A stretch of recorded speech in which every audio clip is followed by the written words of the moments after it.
En ce qui concerne l'intuition, c'est quelque chose qui est compliqué pour moi à appréhender. Je n'ai jamais expérimenté, je n'ai jamais ressenti une intuition par rapport à une situation très concrète que j'aurais pu matérialiser ou que j'aurais pu dire mais c'était vraiment ça. Dans le cadre d'une étude professionnelle, je devais interviewer une personne, un expert. J'avais réussi à obtenir 1 heure d'entretien. Je savais que cette heure-là serait juste, un peu juste par rapport à l'ensemble des questions que je souhaitais lui poser.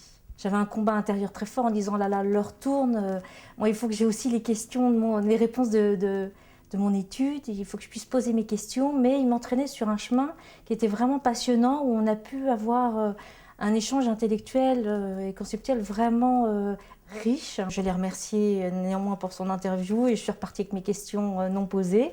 Et puis, quelques temps après, on a conversé par mail et il m'a proposé effectivement un poste intéressant dans son entreprise et j'ai accepté.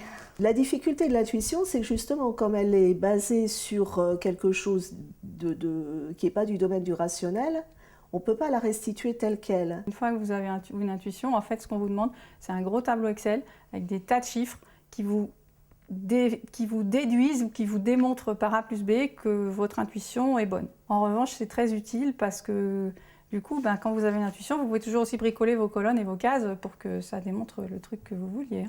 L'expérience me dit approfondie sur le sujet, ne serait-ce que pour voir si cette voie est une voie intéressante ou pas.